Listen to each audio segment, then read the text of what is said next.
Hey guys, I hope you can hear me. They've never done this live stuff before, so I'm not really sure how it works on YouTube. But if you can't hear me, let me know. I think I have a chat bar going. Um, so thank you for coming to my first live. I am a casting director. I was an actress as a kid. I've done some acting as an adult, but I'm a casting director. I've done casting and casting producing for about 9 years. And I get a lot of submissions from you guys. And that's why I wanted to kind of come on here and tell you how you guys could book an audition. So some of the things I've learned, I'm from Los Angeles. So I kind of come in with a Los Angeles mindset as a casting director. I grew up out there, I've worked out there, and now I'm located in Atlanta, Georgia. So the experience level, because it's brand new to Atlanta, is very different. But everyone here is so talented. So I want everyone to have like a great shot at getting cast and getting booked in roles. So number one, we're going to start talking about the submission process. When you submit to a casting call, if you don't have an agent, this is what is going to pertain to you. So you want to be in this show. You don't have to have an agent to submit you. You send an email to the casting director with your headshot, a resume, and a cover letter. Now, if you have a reel, that is always preferred because that way we can kind of see and gauge your acting ability. I can see, can you transfer into someone comedic from someone dramatic? Can you cry on cue? So that's why it's always good to have a reel. But I understand that not everybody has a reel. Some people are starting out, and reels can cost money if you're not booking things. So that's why it's important to have a professional headshot. These headshots are your calling card. It's when I'm looking through headshots, I have an image in my head from a breakdown sheet that I'm getting. And I want to see this headshot.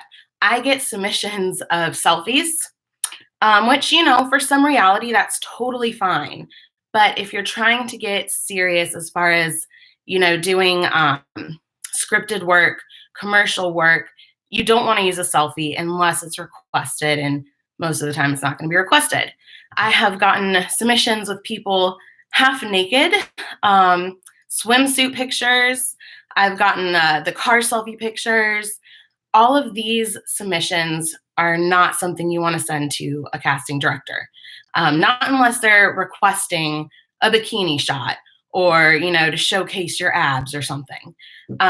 We want to see a professional headshot. And my number one recommendation is to finding a photographer who does this, is finding someone who has worked with talent. Someone who has worked with talent that actually is booking work, because that photographer knows how to capture the talent.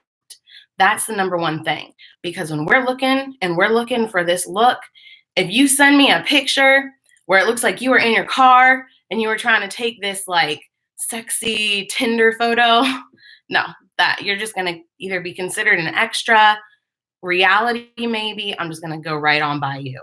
So the number one thing is your calling card.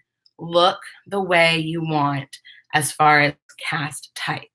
If you want to be cast as a character actress, showcase that in your headshot. And these photographers that do book with working talent, they will kind of guide you because they already know what's going to look good. So always go with a photographer you trust and go with someone who has experience with booked talent.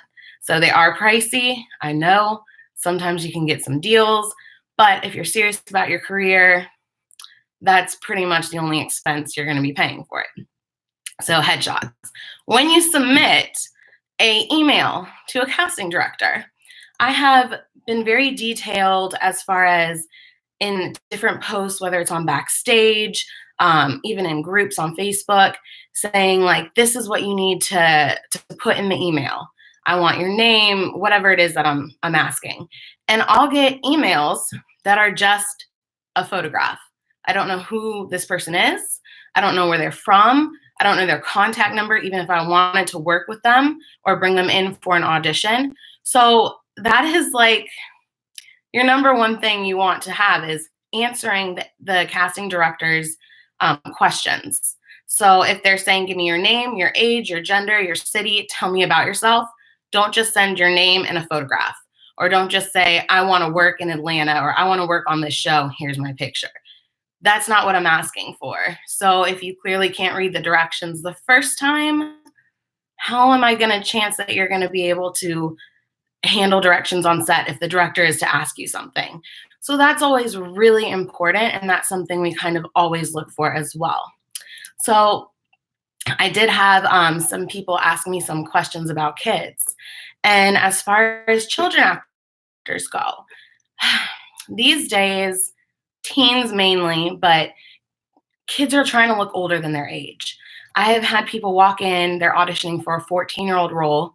They're 13, 14 themselves, and they're wearing cherry red lipstick, heavy eyeliner, and they look like they could be 18 years old. That is not what we're looking for. We want kids that look age appropriate. So if you're auditioning for a 14-year-old, you should be looking like a 14-year-old. And I'm not talking 2020 14-year-old. I'm talking a real 14-year-old kid. So, don't try and be glam. If you're a kid, look your age. That's what we're looking for. Unless, of course, the breakdown says otherwise, which usually we don't. So that's very important. Now, once you book the audition, it's very, very important you study the breakdown. A lot of times you might get a script with sides for you to look over and kind of get an idea of the character. But there are times that you're not going to get a script and it's going to be a cold read because, due to NDAs and different things like that, it just depends on the production. So when you have a show that does not give you any sort of script to go by, you want to look at that breakdown. You want to dress and appear like whatever role you're auditioning for. So if you're auditioning for a doctor, you're not going to go in there dressed in jeans and a t-shirt and just being like, hey, what's up? I'm going to be a doctor and snap into character. You could be the best actress there is. If you don't look like a doctor, sometimes it's hard for us to picture you as a doctor. So always dress for the role. That is so key. So key. I can't tell you how many times in Los Angeles you see people auditioning and they're wearing the same kinds of outfits because they know that they need to be this character. If you're auditioning for a cheerleader, you better look like a cheerleader. Bring your pom-poms, bring whatever, But in Atlanta, I'm finding a lot of amazing talent. You guys are so amazing. But you're coming dressed as you would go to the bar or dressed as you would go out to lunch with your friend. And that instantly, if you were in Los Angeles, instantly you're like, okay, next, So that's something to be conscious of. Another thing with your clothes at an audition, also for your clothes on self-tape videos, do not wear anything with words. Oh my goodness, I cannot stress this enough. Do not come in wearing a giant Nike shirt, a giant Aladdin shirt. I'm actually wearing a plain shirt right now to show you guys. This is the kind of shirt you should be wearing. So a plain color, no stripes, no designs. I don't want to see pizzas, hearts, whatever you guys, flamingos. I don't want to see that. Why? Because for one, it takes focus from your face when we're watching you act. We're also looking at your shirt and we're like, oh, what's that say? What's going on here? That's one. Another reason, it kind of messes with the camera's focus, especially lines. Oh my goodness. If you have not seen stripes on a camera, it's dizzying, okay? It will pull the camera. It'll go in and out. It'll be blurry. No stripes, no patterns. Wear a plain shirt, and or dress the part. Of course, if there's a part and it's not just like the girl next door, the boy next door, dress camera appropriate. We don't want to see cleavage unless you're auditioning for more of an adult role, and that is in the description of the breakdown. And as far as makeup goes, it really just depends on the breakdown, but don't dress like you're going to this glamour photo shoot or you're auditioning for Miss Universe, unless that is the role, and this is scripted. This is for scripted shows. For reality, that's a whole nother story. So we can go on to reality after this.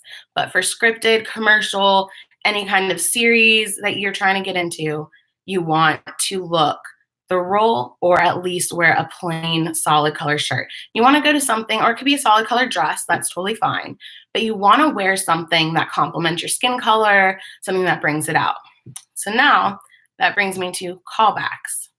When you get a callback, you want to wear the exact same outfit you wore to that audition. I'm going to tell you one reason why, okay? We see people all the time. There are times where I've seen 400 to 500 people in a day. Okay, when we did mass competition shows, we've seen thousands in a day, and everybody's starting to look the same, sound the same. But what stands out in your head is, say you see an actor and actress and they're wearing this hot pink sundress, and you remember them from their hot pink sundress. Okay, when they walk into the callback, you don't remember what they looked like. You just remember that dress. So when they walk back into the callback, you're like, that's the girl I remember. Okay, cool. I'm looking forward to her callback. So you want to wear the same thing. Wash it before, that's fine, but make sure you wear the same thing. Do your hair the same way. Do your makeup the same way. We want to see you look the same. Now, when you get to the audition, we're going to backtrack just a little bit. When you get to an audition, I haven't seen this too much in the South, but I have seen it a little bit in the South, and I see it all the time in Los Angeles. The second you walk in, there might be somebody, let me take that. Actually, no, I have seen it quite a bit in Atlanta. So this is everywhere.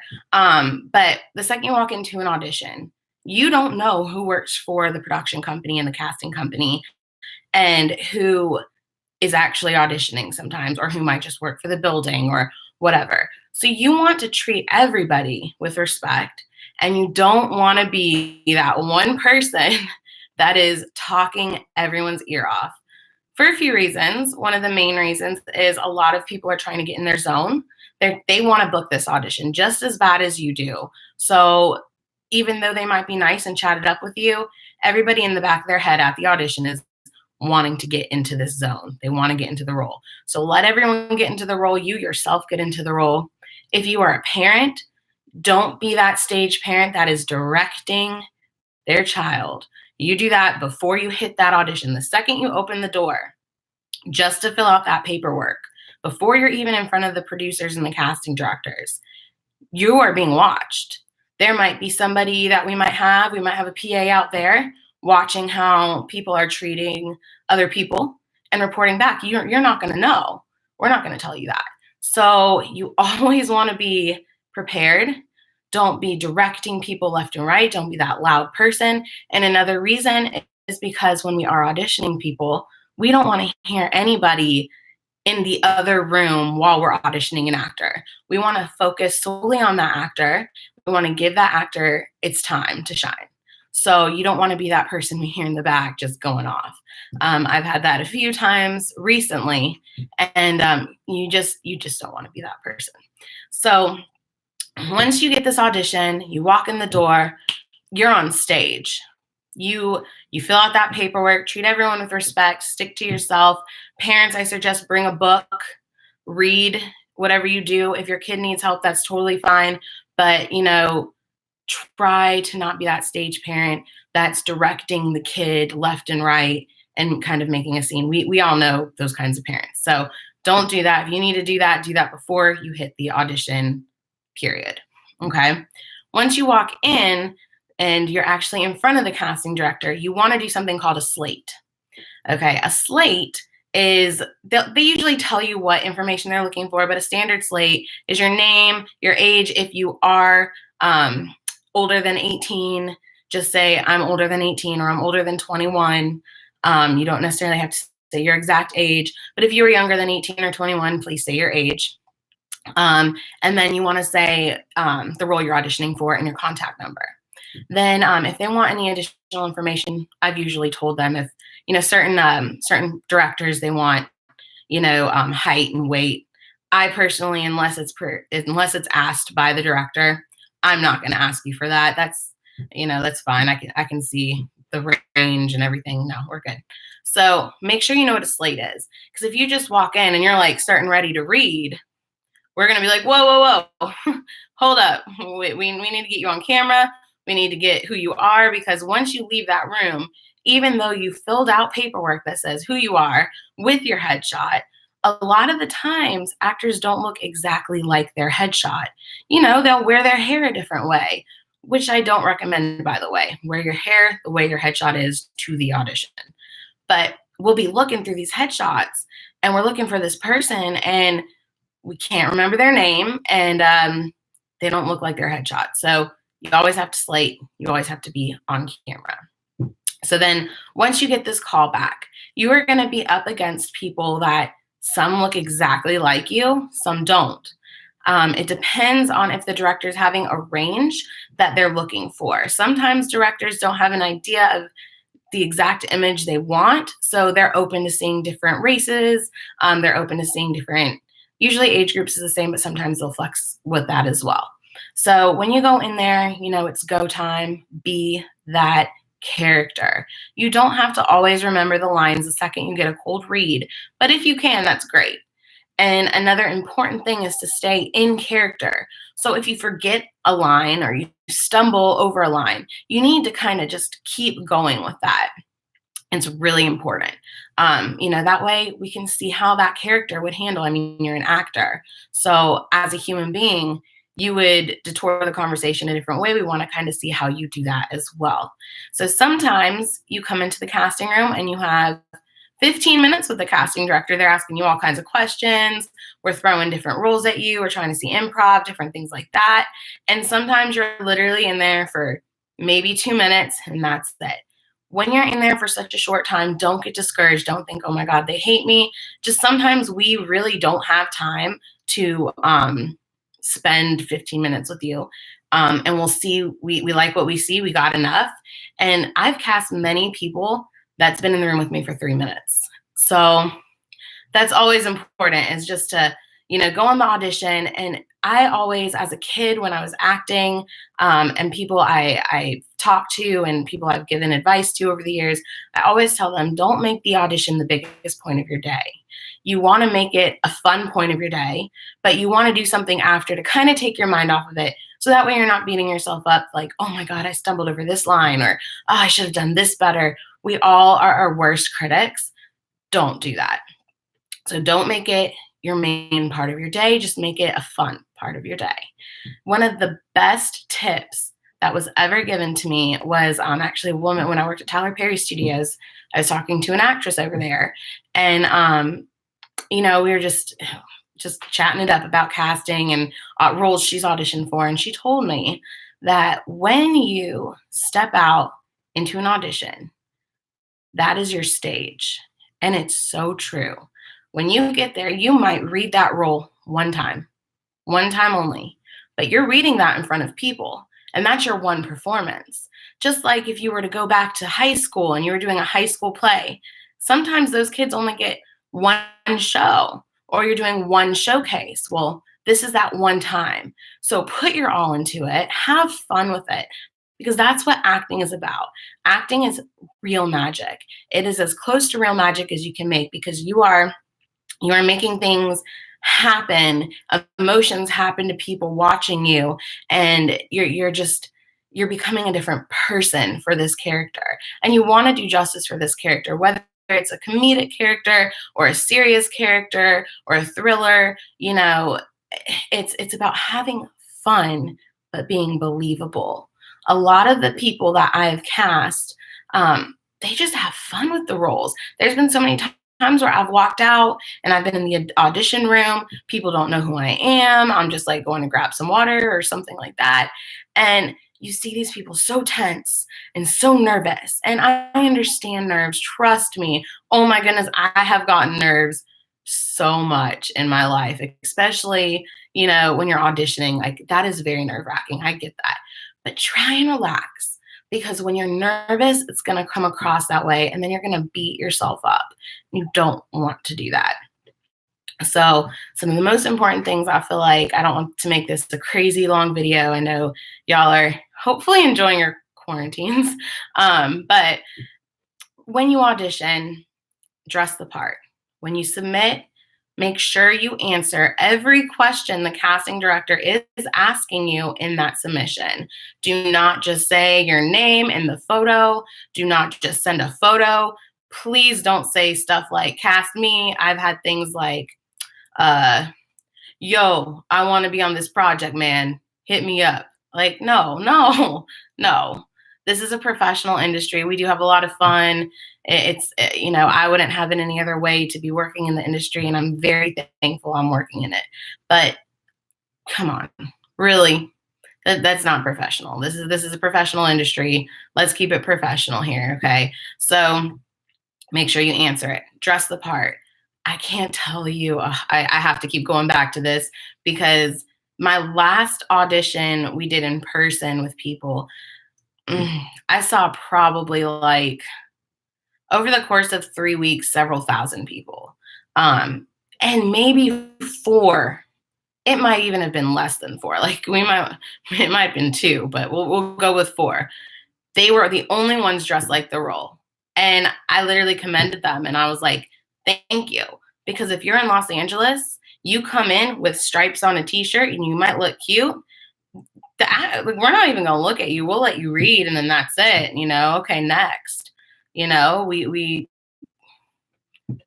know how to dress on camera. That's acting 101. And so that is where these acting schools can get you, or they can say you need acting school. You don't need acting school. You don't. I mean, I do recommend taking classes and training because you want to always be able to utilize that core talent. You want to always kind of stay on your game and keep acting even when you're not booking work. So I do recommend schools as far as that. If you don't have the money, I understand. Print out some scripts and act with your friends. It's the same thing. But what does come with those is they do tell you this stuff I'm telling you right now, which is how to dress, how to behave, how to submit. Now, these are all, as far as submissions, those are all things for people who are unrepresented because when you have an agency, they're going to represent you. They're going to submit you. They're kind of the middle person. You don't even deal with them. They'll call you and tell you, hey, you're booked. Cool. So this is mainly for people who aren't, but the rest of it pertains to everybody. So remember, wear what you wore at your audition to your callback, dress appropriately, look your age. Please, children, look your age. I do not like seeing 12-year-olds that look like they're 17. Be 12. I loved being 12. Enjoy being 12. This is a fun industry and that's the main important thing. So please, guys, I beg of you, when you submit to auditions, please answer the casting director's exact guideline of questions. So those are some of my tips that I wanted to give you guys. I have seen an astounding amount of talent here in Atlanta. You guys are just as talented as the actors I've worked with in Los Angeles. It's just a few things we need to tighten up, such as submission processes and how your appearance is and how you handle things. I have had people who didn't know I was like the casting producer or the casting director on the show, kind of just think like, oh, I know I look younger than I am. And I'm not going to go into my age, but I'm not as young as you probably think. We're just going to say that. And people look at me like, oh, she must be the PA. She's young, whatever, and people treat PAs some sort of way. I was a PA for years. Okay. People definitely treat PAs some sort of way sometimes.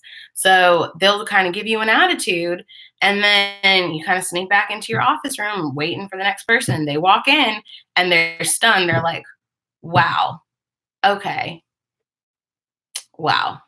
I'm auditioning for you.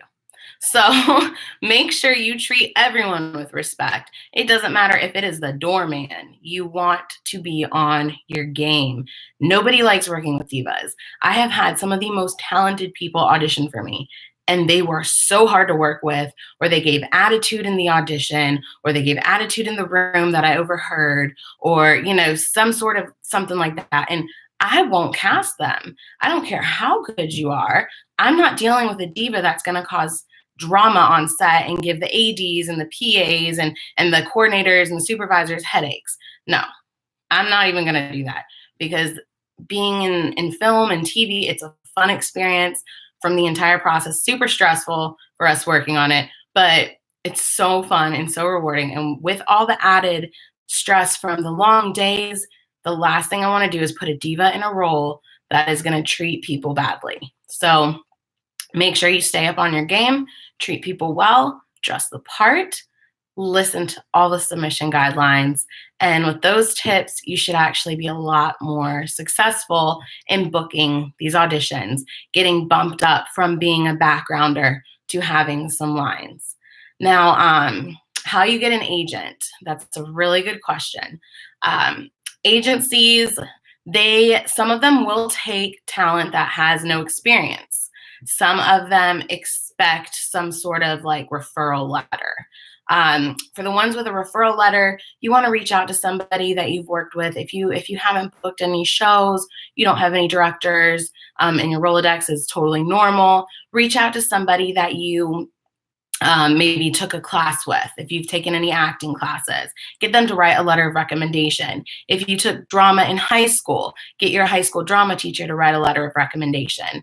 And then that would be something you would send with your headshot and your resume. If you're a model, you're going to send a headshot, resume, and comp card, and you submit it. Now, if it's an agency that takes unsolicited talent, which means Joe Blow down the street wants to audition, has no experience, nothing, doesn't know anybody, but they'll still consider him because they take natural, unrepresented, unsolicited talent.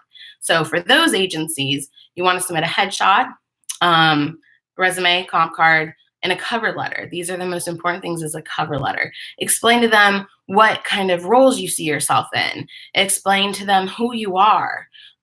You don't want to say anything on your resume because I'm going to read your resume. I want to get to know you as a person.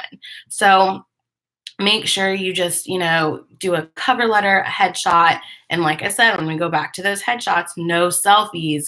Oh my God, no selfies. Please don't send a selfie. Kids, that's a little different. Not a selfie. We don't want a selfie from kids. But we will take a cute picture of a kid, because they know that kids usually don't have experience. But then expect to definitely get a headshot and comp card for that. Because like I said, that is your calling card. That is your business card. That is the number one thing. If you don't spend any money on anything else in your career, you have to spend money on your headshots and resumes. And no, agents are not going to pay for that for you. If anyone tells you they are, and they're an agent and they're willing to pay, that's a lucky deal. I don't know of many people who've had that luck. So submit that. I always recommend SAG and AFTRA agencies. You don't need to be union, but I do recommend them because they get a lot of the breakdowns. They get the breakdowns on the stuff that you're going to want to be in, like Stranger Things and Hallmark movies and things like that. You might see posts here and there for other things, but really SAG and AFTRA agencies, they get the most mainstream stuff. So yeah, I hope I have answered questions that you guys may have. I hope I've helped you guys a little bit today. I'm currently casting for a show on Bravo. Now, this is a reality show. And as I said, reality shows, you can submit selfies. That's fine, but preferably not a selfie, preferably a nice picture without you taking it. We understand people for reality. They're not professional actors. And reality is when we want real people and we don't want actors. That's, as I said, it was a whole different ball game with that. But I am casting for a reality show. It is for Bravo. It's called Blind Date. It does, it gives you a $250 wardrobe stipend, which means you can pretty much, you have $250. And we will be matching you up and hoping that, you find somebody that you vibe with. So this is the second season of the reboot, but it was on for years and years in the 90s and like the early 2000s. So if you guys are 21 and up, living in Atlanta, Georgia, and you are single and you want to go on a dating show, please send me your headshot and or send me a photo of you with your contact information. And if you're an actor and you want to be in my database, I cast for all sorts of things from commercials to scripted shows to reality. If you want to be in my database, send me an email with your headshot and your resume, your contact information. And I'm always looking for people of all different kinds of everything, shapes, sizes, races, ages. I'm always looking. So please send me over your information, and hopefully we will see you guys on set. Thanks for joining me.